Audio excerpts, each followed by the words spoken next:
Welcome to another episode of Preparing for the Unexpected. I'm your host, Alex Fullick, and as always, we like to talk about things related to well being, COVID, emergency management, business continuity, resilience, anything that's relatable to those topics, and anything that helps you, your organization, or your community prepare for, respond to, and overcome adverse situations. If there is a topic you'd like to talk about on the show, or you'd like to be a guest on the show, please feel free, reach out to LinkedIn. I'm the only Alex Fullick there, so I'm really easy to find. Send me a message, and I do respond to everything I get. I will be speaking at 3 conferences later this year. October 4th to 6th, I will be at the Continuity Insights Conference in Minneapolis. In November 3rd to 4th, it's BCI World Virtual. And December 1st to 2nd in Toronto, which I hope I can be in person, considering it's only an hour down the road from me, the Continuity and Resilience Today conference. Now, I just mentioned the BCI World Virtual Conference. Last year, one of the speakers from that conference in 2020 came on the show with a topic, Know Yourself, Know Your Stuff, Know Your System. And they're back today. We're going to talk about some of what the future might hold for the workplace. And I'd like to welcome back again, Dr. Aarti Anhal. Dr. Anhal, welcome back. Thank you. Very excited to be back. It's always much easier the second time round, right? So I'm assuming it's just going to flow. Well, that's the hope, right? It's still morning for both of us, so who knows? But that'll make for a fun, interesting show. We had a great chat the last time, which is why I'm really happy that you were able to come back this time. And if anybody wants to see that episode, it airs on YouTube April 12th. So take a look at that. Lots of great information in there. And I know we kind of touched on today's topic, but we ran out of time. So we really couldn't talk about it much then. Hence, you're back today. Now, just in case anybody didn't or hasn't seen the previous episode, can you take a minute or two and just tell us a little bit about yourself, what you do? And Sure, yeah. So I guess you could say I've worked in the world of organizational resilience for about 20 years.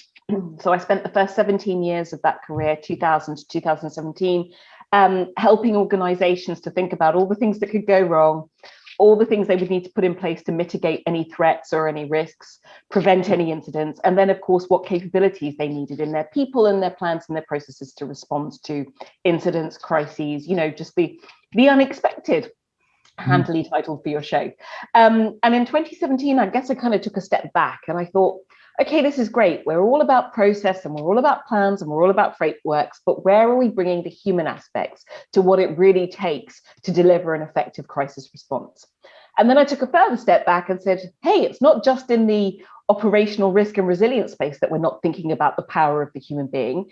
I feel it's also in the business landscape generally that we're not fully looking at how to exploit the best of our people, the opportunities they bring, and help them thrive. So essentially, I established Before 9 in 2017, really with this idea that how can we bring psychology and organizational resilience together, almost as the bridging approach to say, let's look at what individuals, teams, leaders, and organizations need collectively to help them deliver, thrive, stay well, stay resilient in a world of complexity, change, and uncertainty.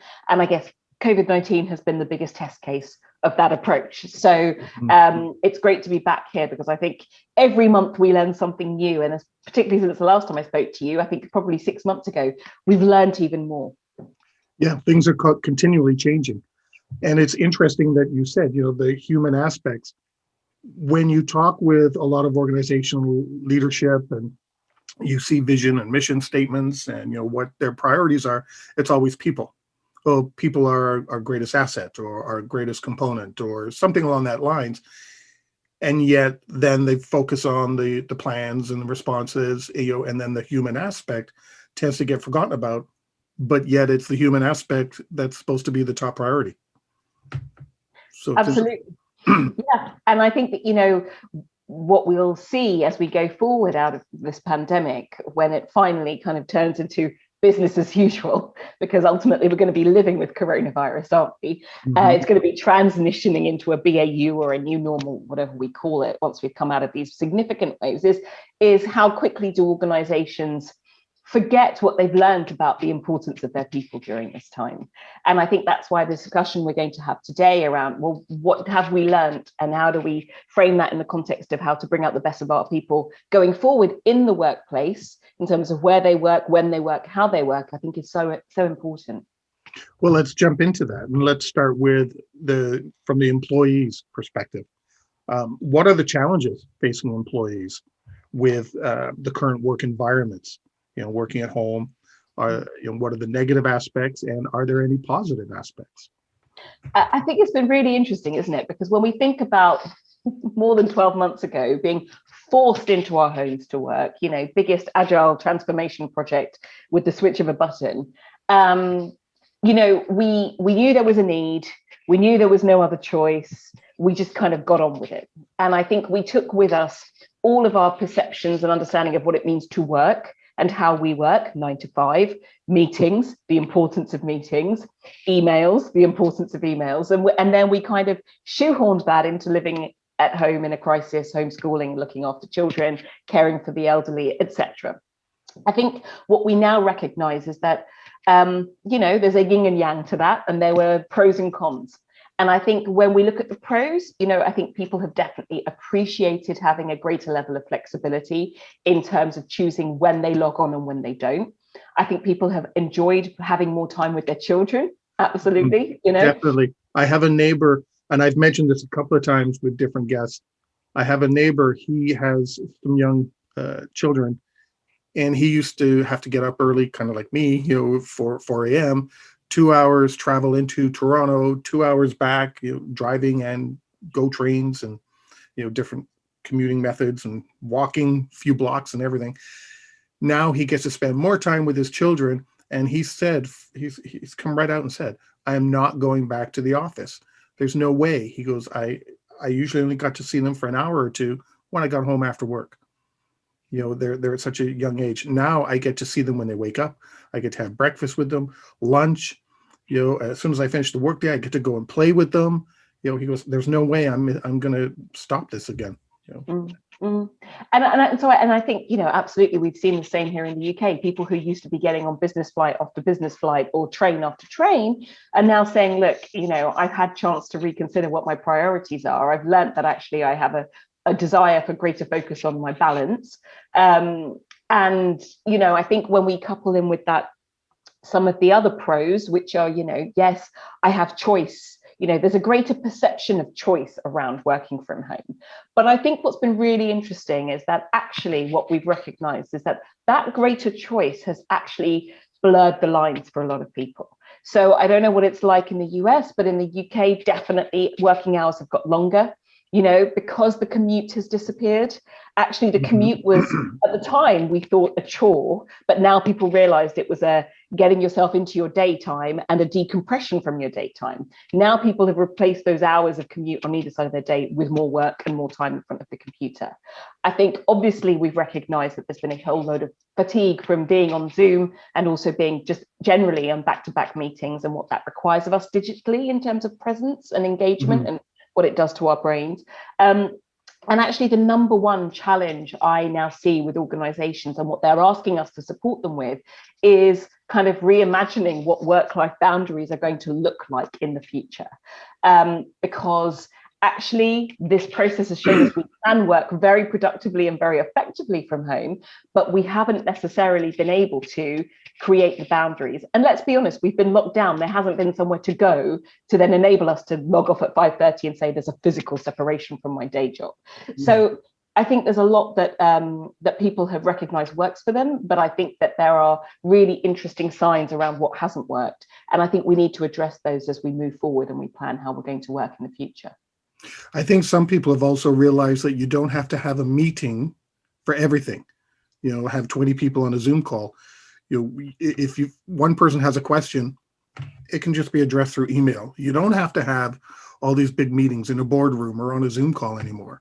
I've heard that a couple of times, that it's, that there are still obviously people that do, every question that comes out, we have to have a meeting. We have to have a meeting. It's like, oh my God, a meeting for everything. And while others are saying, just ask the question and that's it. We don't need a meeting on it. So that I've noticed that started to change now a little bit, which is nice. Yeah, and what's really interesting about that, there are two elements to that, aren't there? There's, should this be a meeting? And if this should be a meeting, how are we going to run this meeting?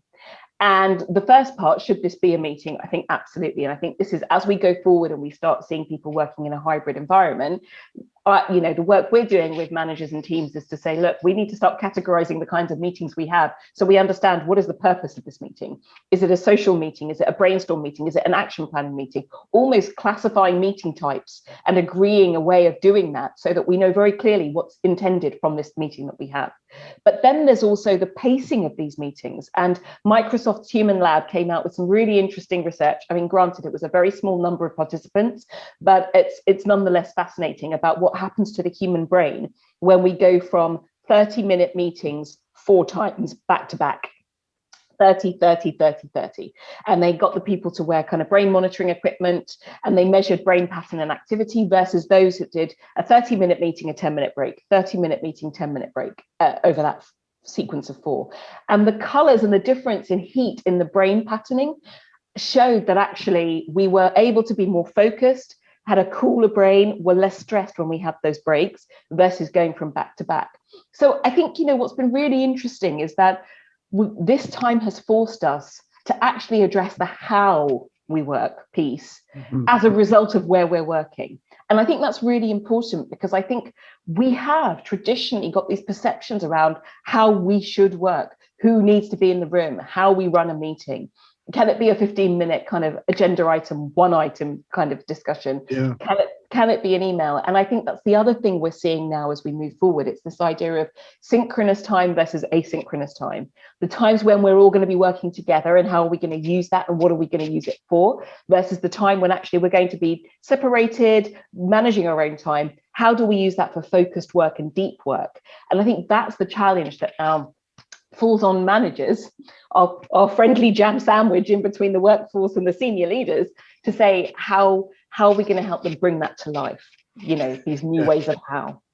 Well, I remember experiencing those back to back meetings, and I really felt bad for the last meeting, whoever was running that, because by then it's without a break, 4 hours of taking action items or minutes or discussing different topics. By the last one, I was a scatterbrain because I've 4 different topics. Well, I'm trying to remember everything that happened in each one, and by the last one, I'm not as focused anymore. I haven't had that moment to take a step back.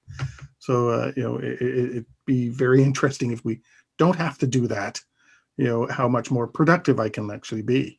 Yeah.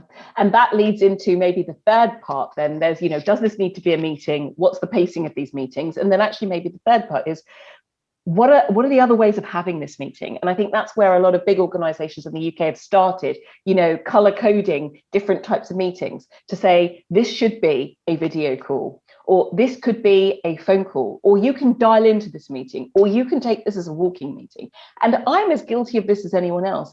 As a coach, all of my coaching sessions since COVID have been virtual.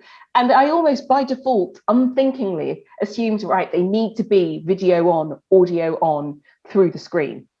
When prior to COVID, when I did virtual coaching, I actually did it over the phone because there's a great intimacy between what you hear and how zoned in you are when you're just listening to and monitoring someone's voice, what they're saying, what they're not saying, where the silences are. So I think this has been an invitation to all of us to kind of think about, does it have to be video on? Does it have to be audio? Can I be walking? And there's great scientific research out there about the power of walking meetings, particularly walking in nature and the parts of our brain that it opens up because it creates, it moves towards creativity. Our reflection is different. the powers that we use just tend to be different when we're outside versus when we're like this. And actually, if we're thinking about being more creative and innovative when we're now working in many different places, why wouldn't we be adding additional formats and contexts of how we meet with people and how we talk with people into the mix, rather than we either need to be sat in an office around a table or we need to be sat at a computer all at our own tables? Is that one of the expectations now that employees have of their employers, is having that flexibility, walking meetings, maybe a telephone call, Zoom calls, and if you're a first responder or somebody that has to be on site, then a boardroom meeting. But we don't expect to all be stuck in a boardroom now. They want more flexibility and more options available. Is that what employees are now saying to organizations? Yeah, I mean, I think that it's really interesting at the moment if you think about what's happening in the UK. So you had the companies who very early on said, we're going to give our people full autonomy over to choosing how and where they work from. And we have no expectations around that. Then you've had others, mostly American banks, actually, who've been like, you are going to get your bums on those seats 5 days a week, ASAP. And then you've got the group in the middle who are saying, look, we want to try and figure out what this means for the future of our work as an organization, not just as a reaction to COVID, but what were we already offering to our staff pre-COVID? Was it that we were starting to move towards a flexible approach, which is flexible working is much more around hours that people work. Hybrid is going to be much more about where people work. And it almost seems linked to strategy and culture that you start to see how and why organizations are making different decisions here. But what I'm seeing in the middle is a swathe of organizations who have listened to their employees who are saying, look, we do want greater flexibility about where we work. And a lot of organizations are embarking on what they're calling these hybrid working trials, 12 to 18 months of saying, we're not going to go firm on anything yet. We're not going to commit to a policy yet, because actually that requires contractual changes. But what we are going to do is see this as a period of experimentation where, we'll say 3 days in the office, 2 days at home, or maybe it'll be the other way around. And then it's for managers to start to think about, what is the business need for my department or team? And to your point, there are organizations that are, let's say, we work a lot with airports. There is an operational need to be on site, but there are also corporate services who don't necessarily need to be on site. So how do we balance that? Similarly, we work with Parliament and government institutions. There are some operational roles that need to be done on site versus none. And it's about recognizing that actually the way to do this is to listen to all of your employees and take an inclusive approach, which doesn't mean that your frontline and operational staff are automatically disadvantaged because they are frontline and operational, but that the business need ultimately guides how this team is going to be able to deliver on the desire for flexibility. Yeah, I'm thinking you don't want to create some sort of an us and them type environment, the on-site people and the at-home people, to separate them.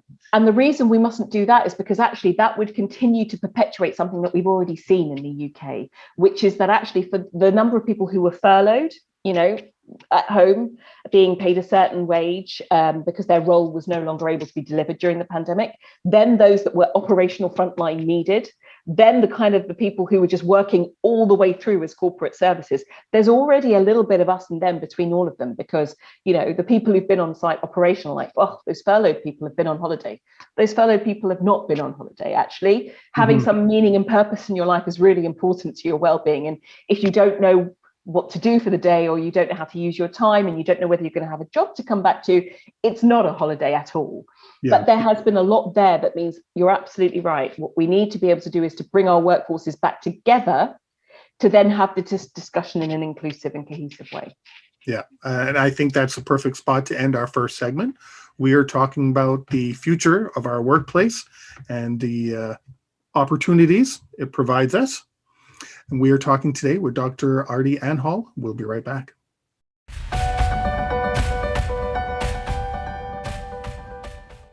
Welcome back. Today we are talking with Dr. Aarti Anhal. We're talking about the future of the workplace. Dr. Anhal, what are some of the challenges managers are facing with regards to returning to the workplace? Great question. So I think, picking up from what we've just discussed, there are these clear groups that are returning to the workplace or returning to the office, however we want to call it. There are, in the UK, there are the people who've been furloughed for the last, 9, 12 months. So they haven't been working, they've been at home. And amongst that group, what we're noticing is a real anxiety, a kind of potential loss of confidence of how they go and resume their work. Are they still capable of doing what they were doing? Mm-hmm. Some of those that were previously shift workers, we're already seeing in airports are saying, my sleep patterns are all over the place. I'm not sure I can continue to do what I used to do shift wise. So nervousness. Then we've got kind of the frontline operational teams who have been there throughout, but have been usually doing more with less, both because they've had some of their colleagues furloughed, but also because actually maybe some of the third parties they would have relied on to support them. And again, I'm thinking about airports, but it could easily be other teams who used to have consultants if you worked in IT, for example, more with less. So actually for them, there's a feeling of, kind of a sense of, well, am I still going to be needing to do more with less? When is the resource going to come back online? Mm-hmm. And then you've got the third group, who are the people who've been working throughout. And whether they've been working on site or they've been working from home, they have been working all hours. And what we're seeing there is huge levels of burnout. So the challenge for managers, the first one is to recognize that you have potentially 3, even more perhaps distinct groups or audiences within your workforce that are returning to the office or to the workplace when the button is switched and everyone comes back. And that's going to require some very targeted strategies to identify where people are at, to have the right conversations, not to assume, but to have those conversations through surveying. And I know a lot of organizations have been doing great surveying of their staff throughout COVID and have been doing a lot of surveying now to guide how they manage returning to the office. And then also to deliver the targeted support that's needed. So what are the interventions that are needed to support the burnout and to alleviate some of those symptoms and to proactively support better well-being? What is needed for those that are feeling anxious, recognizing that actually if they're feeling anxious, it's because there's another change on the horizon. And I think for me, change is also a really interesting word here, because what have we been experiencing since like January, February last year? It's just been change after change, transitioning into transitioning into transitioning. And yet again, we're asking people to transition. So we've got these at least 3 communities who are now needing to transition into something new, which is just returning. And then we're talking about the fact that, yes, they might also be returning to something that is different from what they were doing before, because it might be hybrid, and that some of their colleagues will be there some days, but they won't be there other ways. So if we move on to the second challenge for managers, it is, okay, how am I going to manage the fact that I will have a team that on some days will be coming together and some days will not be together? Mm-hmm. How are we going to establish some ways of working? And this is where, team charters are really important. So we talked initially about identifying the business need. Does this department need to be on site for specific activities? When does it need to be on site? How much presence is required? Are we going to be on site for other things like formal learning or social interaction or meetings with stakeholders? But then having the conversation with the team, which is what's worked really well over the last 18 months? What have we done really well when we've worked remotely? What have we done less well? How are we going to bring what we did brilliantly into our new environment? How are we going to improve on the areas where we perhaps didn't do well? And for example, back-to-back meetings, too many meetings. What are going to be the new rules and new ways of working?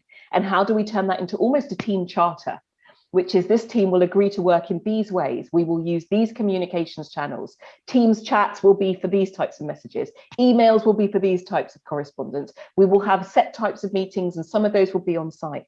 Then you've got the third challenge, which is, okay, now I'm a manager who's living and breathing, managing a team that's working hybrid. How are we going to actually be inclusive and still be a team through all of that? Because you can very much imagine a situation where you've got 4 colleagues in the room. They happen to be on site that day. You've got 4 colleagues who are actually coming in via Zoom or Teams or another platform, small boxes on a screen. What do you think is going to happen in terms of how that meeting runs? Well, to me, I can't help but think of us versus them type mentality. It's like, we're here. What's special about you being at home? And if you're at home, are you really paying the same amount of attention as I am being here on site? Mm-hmm. So there's that. crops in my head right away. Exactly. So there's that. There's also the potential groupthink. The 4 people in the room going, oh, yeah, Alex, that's a great idea. Aarti, that's a great idea. Yeah, we'll action that. We'll take 5 minutes afterwards to talk about that. Whereas the people on the screen are going, hello, I don't agree with that. How are we going to create opportunities for those people who are working remotely in that meeting to be as present, to be as included as those that aren't? And this all goes down to psychological safety and inclusion, doesn't it, really? Which is that, the people on the Zoom call need to feel confident enough to say to their boss, I don't agree with that. Can we just take 5 minutes to revisit? With the boss going, no, but we're all meeting colleagues X, Y, and Z for lunch, so I'll pick up with you on that later. You see, this is the reality of having people who are in different places. And I think that is where we are seeing the majority of our clients saying, we need to support our managers with strategies to create cohesion, to facilitate inclusive meetings, to include a sense of we, rather than the us and them, right. And to live it day to day. But doesn't that also mean managers need to change their way of thinking? Because there's always the traditional, if I see you, I know you're working. If I can't see you, I don't know what you're doing, and I don't know if you're working. Absolutely. And so part of what we're supporting clients with is by saying, actually, the first thing we need to do before we support managers with all these wonderful tools and techniques is to help managers acknowledge that they have their own biases around remote working, around what hybrid working would mean, that they too as individuals have their own preferences for how they would like to work. And how are they going to recognize those and ensure that actually they don't then contaminate or affect or negatively influence the thinking of the team, who feel like, for example, well, if my boss wants to be in every day, I need to be in every day. Otherwise, my career progression is going nowhere. And it's very interesting because they're already talking in the UK from an inclusion and a gender equality perspective about the fact that what we could start to see happening is that women will be the ones saying, I will work from home because that allows me to do more with the kids, support the kids, do the childcare, dropping off at school. And the men, and this is not a generalization, I don't want to generalize, there are many men who will say, no, I'll work from home to do that with the kids. But the men will be the ones in the office getting the FaceTime and the progression and the opportunities. Oh, Alex, you're in today. Why don't you come with me to that meeting? So actually, how do we ensure within teams that managers have those conversations with individuals to say, look, I know that you have other commitments and responsibilities. How are we going to help you manage those in a way that means that you're not negatively affected by working from home versus being on site? So I mean, these are big issues. I think some of it, I had a conversation with a previous guest, Regina Phelps, who I meet with every month. She suggested that management need to change their thinking of, if you're seen, then I know you're working, et cetera, but change it to deliverables. If you're delivering, then it doesn't matter where you are or what you're doing. You're meeting the expectations. You're delivering on time. If it takes you 2 days out of 5, then fine. Either way, you're still meeting what you need to do, rather than you must be seen and I must be able to find you, or reach you from 9 to 5 every day. Yeah. And absolutely, that's what we're seeing as well. So there's a university we're working with where actually, you get this really interesting cultural piece between the professional services staff and the academics. And the academics are like, no, I want all my researchers back. I want them back on site. Whereas the professional services leaders are saying, no, we have very successfully pivoted to online everything during this time. And you're right, there is something about trust. There is something about perceptions around productivity. When actually everyone has proven they can deliver amazing results remotely.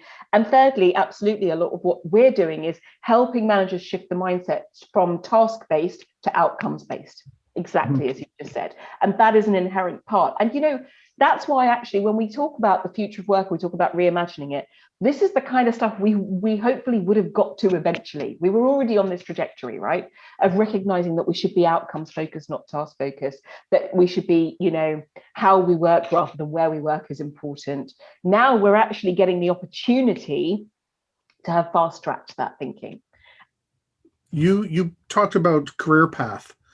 I'm wondering, how does that come into play? Because some people with this work at home, they, not being seen, they're having different interactions, that a lot of people, and there's been surveys that are now coming out, 40% up to 50% of employees are now considering changing their either career path or their jobs. And one of the reasons is that they feel their career path has stopped dead for the last year and a half. How does a manager deal with that? And so this is really interesting. So even 6 months ago, I think in even October, I remember seeing, and I think it came out of JP Morgan, and they were saying, look, we recognize that our junior colleagues, our young graduates, are not getting the informal learning that they would get in the office. So they're just not getting to learn on the job. Companies are very successfully inducting people, onboarding people into the business, but then when it comes to the actual day-to-day learning, it's just not happening in the same way. And I recognize there's a generational piece here. So what we're seeing in the research that's coming out is definitely people who are in their mid-30s onwards are saying, I'd like to work from home more, thank you. People who are younger are saying, I'd actually quite like to work in the office 5 days a week. I like that structure. I like the opportunity to have that informal learning. And let's also remember that if you're younger, you may not be well set up in your home environment to actually be able to work and separate your life in a way that is comfortable. I have had so many Zoom meetings with younger people where they have been sitting in their bedroom to work. And of course, that is not sustainable. It is not good ergonomically. And of course, it's not an ideal working environment for someone. Right. So this is also the really interesting piece, is that what we're seeing in terms of policies and strategies is that yes, there is a potential flexibility in people being able to work from home a couple of days a week, or 3-2, 2-3. But where an employee says, I want to work from the office 5 days a week, that is allowed. Because actually, it should be about the needs of that individual as well as the business need. And if an individual needs that and wants that face time, then that's really important. That's interesting, the way you just brought that up, because I've heard and experienced in discussions for obtaining a new contract that some people have said, you must be on site. There are no options for a hybrid solution. While I know other people have said, I no longer want to pursue this path with you because I want a flexible work environment. I don't want to be in an office.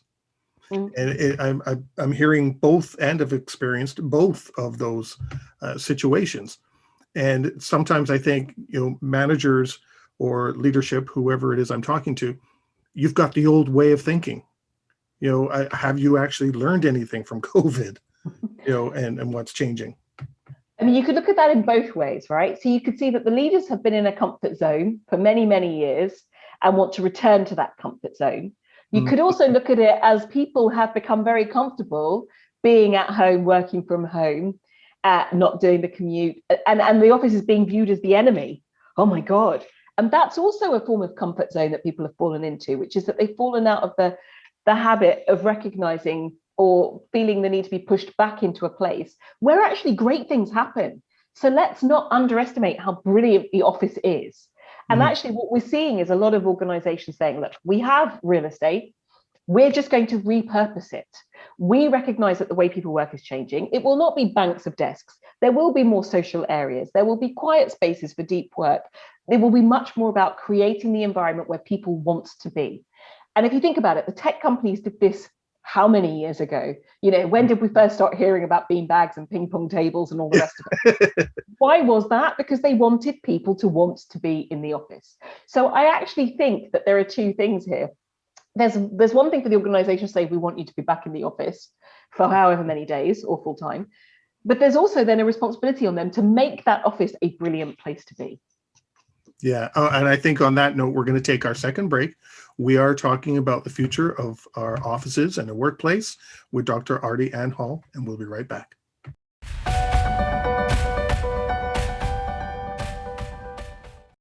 Welcome back. Today we are talking with Dr. Aarti Anhal. Dr. Anhal, let's ask a big question. Is the traditional office environment dead? So I don't think it's dead. I think it might be on the operating table. Yeah. I think there are many component parts that go into creating an office environment, right? There's the social aspects, there's the environment itself, the aesthetics, the ergonomics of it. There's the actual environment in terms of what work we do, you know, manual versus automated. So many different elements. And I think the reason I say the operating table, it's a bit like, I don't know, in the US, did you have the game Operation? You know? Yeah. Okay. So yeah, we just got to go around and we've got to navigate. And for the record, it's Canada. Oh, Canada, sorry. Just for the record. Yeah. In North America. Yeah, okay. Yeah. Yeah. I think there's a lot of opportunity here to fix, to build on what's brilliant about the office environment and to gently nudge and fix the things that we have always wanted to change. And I think we also have to be quite gradual about it, because actually, just picking up on the points we were talking about before, there's been so much transition. People are so tired of change. It does so much to our cognitive, you know, load to be constantly having to change. It's something that humans, the majority of humans, find challenging because of their negativity bias, right? That, oh my God, what's this going to mean? This is not going to be good. So actually, we need to start small, but we can start. And I think that's the key. It's what we're seeing is where organizations are seeing this as an opportunity for culture change.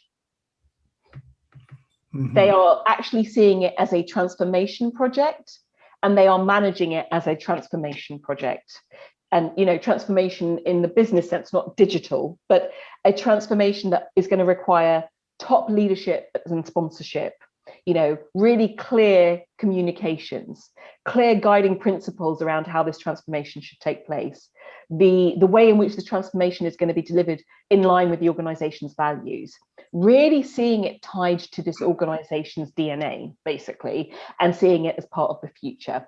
And then recognizing that with all transformation, some parts will be stickier and messier than others, but then also recognizing that people are going to need support through this transformation. Not saying, right, come and work 3 days here and 2 days work and that we're done. And I think that's where I'm seeing organizations who are taking this really great approach are working well, because they're also recognizing that it's an experiment. And you know what, I think with my organizational resilience hat, you know, we talk about those organizations that are truly resilient. They're the ones that can adapt, anticipate, respond, get on the front foot, innovate. This is innovation. So if you can use this as an opportunity to innovate and become more resilient as an organization because you're anticipating and adapting to the world and to the needs of your people and the needs of your customers, then, you know, you're practicing what you're preaching, really. Where I see it not working so well is when, you know, it's either a specific leader who's trying to shoehorn it into an organization and the workforce is saying we don't want it, but the leader thinks, well, this is what we're supposed to do. Or where actually, you know, there's just there's not enough recognition of the business case for it, and leaders are doing it, but they're doing it in a lip service way. They don't really believe that it's going to yield value for them. So in some respects, we have to stop seeing the office environment as a facility, you know, 4 walls with a door and we go in. With COVID, the office environment now takes on, and you touched on it, a lot more personal aspects and cultural aspects, right? We have to start looking beyond these 4 walls. It's a vehicle, isn't it? The office, really, rather than the whole car. It's actually maybe it's the engine, maybe it's the part of the car that actually kind of really just helps to drive things forward. If we were going to fine tune the engine, if we were going to fine tune the office to enable this car to move forward, this organization to move forward, you know, what would we want from that engine? And it is exactly that. It's, can this way of working in this office environment, new office environment, revised, adapted with repurposed space, enable creativity, enable innovation, enable learning, enable relationship building, because that's the stuff that we know has been challenging during the last 18 months. If it can do that, then it's the perfect complement, isn't it? Taking your analogy a step further, of the car, you can paint it different colors, you can put flames on it, you can do, you know, all kinds of things to make it look good. But if you haven't updated the engine, that it's still going to run its course and, you know, fail eventually, no matter how pretty you make it look. That's great. I love the car analogy because there are so many ways of using it. I love what you Yeah. just said. So with some of these challenges and these changes that are happening, how can organizations retain their staff? Because as I mentioned earlier, there are, and I'm sure it's probably happening in Europe and the UK as well, there's all these surveys coming out where people want to change their jobs, move. I mentioned the lack of career progression. How does an organization turn around and want to keep those people because they could have half their staff leave, according to surveys? Well, I mean, I think the first thing is that you can't keep people unless and until you understand what they want. So I think the first key is to listen. Well, the first thing is to solicit, whether it's through surveys or focus groups, whatever it is to gauge where are people at and what do they want and why do they want that? What does it mean for them to have 2 days in the office versus 3 days at home? Then, of course, you have to marry it with the business need. But I think that really, when you look at all the evidence around why people choose to stay with an organization, it's culture. So if it almost doesn't matter whether you're going to roll out hybrid working or not. If the culture of the organization is such that, good work is rewarded, bad behavior is challenged and sanctioned, employees are listened to, there is a kind of a transparency around decision making. Actually, those are the building blocks of what people want to see. They want to see their learning and development opportunities. And again, as you said, however you paint that car, it's really what is in the engine, really. And maybe the engine is culture, actually. And the office environment needs to align with the culture of the organization. And if you've got a poor culture, you'll tend to find that the way that people view the office environment is tied to that culture, right? We don't trust you. We need to see you at all times. We don't believe you're going to be productive. And if you have a good culture where you trust and empower people, actually, and they want to do their best, they'll do that from anywhere, won't they? Mm-hmm. Well, you mentioned the bank in the U.S. The CEO of a large bank saying we need everybody in the office. Would that be a perfect example of what not to do right now? I mean, I'm not going to comment on that because if all of the staff have said we want to come back full time, then actually that CEO is just responding to the employees, right? And let's remember, of course, there are many stakeholders to manage in any organization. Yes, there is what your staff want. There's also what your customers want, right? And what I love about some of the organizations we're working with is that they're saying, look, when we look at the business need, it's about what we can deliver on site, what we need to, and it's about what our customers need. And it's also about understanding what our customers want. But there's a difference between what our customers need and what they want, right? So just because our customers want us all to be in, let's say in the office, is that a need, or is that just that the customers have their own biases and preferences? It is complex that way. It's grey, isn't it? But if, for example, customers and wider stakeholders have said to organizations over the last 18 months, we have not been happy with the productivity or service levels, we've not been happy with the delivery of resource to deliver on this project, X, Y, and Z, then clearly you have not been able to deliver on your customers and stakeholders' needs and wants. If you have been able to do that, then I truly question why there is a need to be in 5 days a week. If your own staff and your other stakeholders are telling you that actually we're fairly happy with a mix. I guess it comes back to having that wider view of things. It's not just a desk with a chair and a bum in it. It's you've got to look beyond that. Who is that person dealing with? Are they impacted as well? As your employee is impacted. And, we talk about it as being culture, but let's also kind of, maybe this would be one of the final points really, but having to transition into this way of working, who does it put the most pressure on? Again, as with all of these changes, it puts the most pressure on managers. And so I can absolutely understand why there might be many managers in the jam sandwich saying, we don't want to run this hybrid working project because this is going to make a life that is already hard, operationally already intense, with people management responsibilities that are already significant and overwhelming, even harder.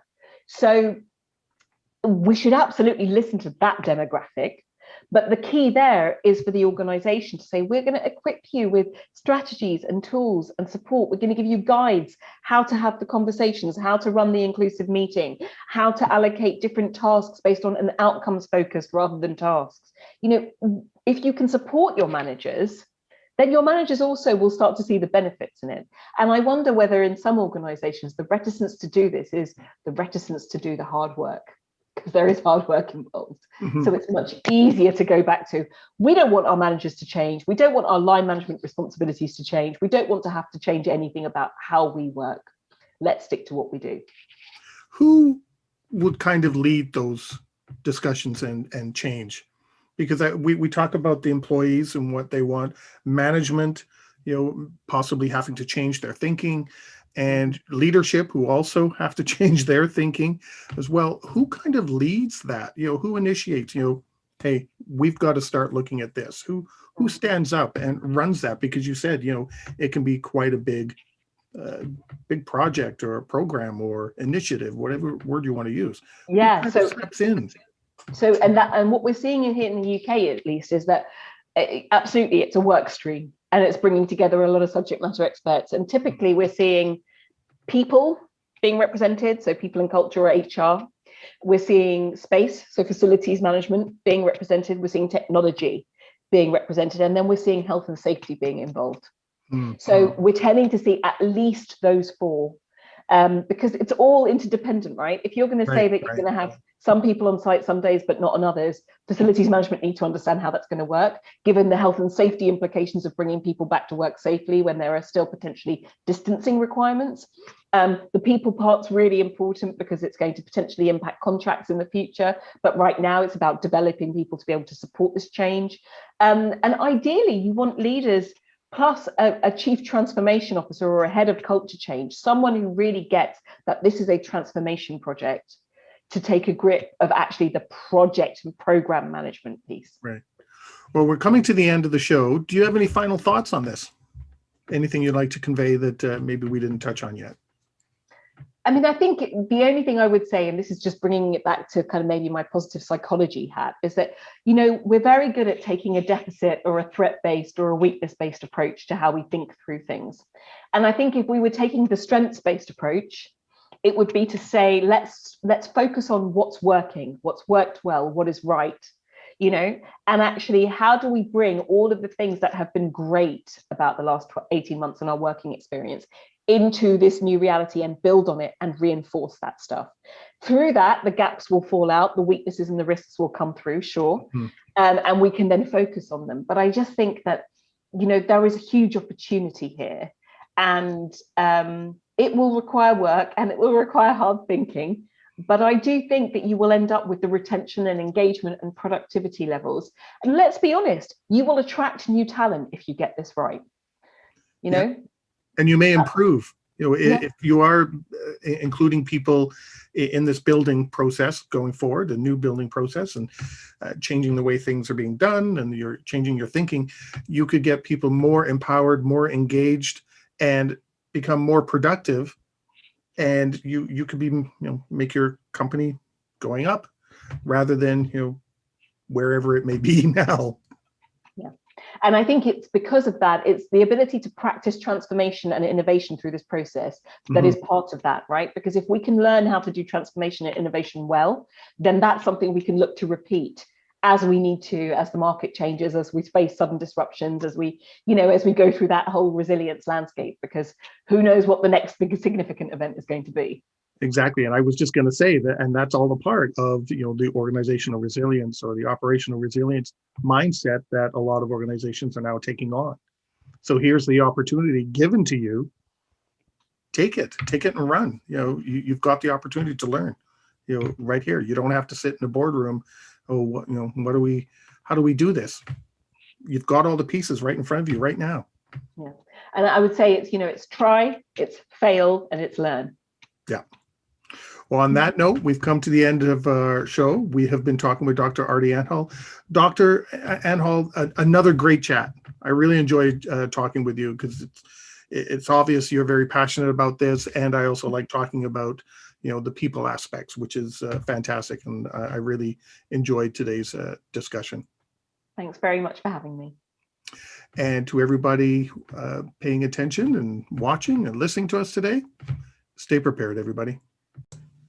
If you liked that video, thumbs up. If you didn't like that video, thumbs down. But leave a message and let me know what your thoughts are.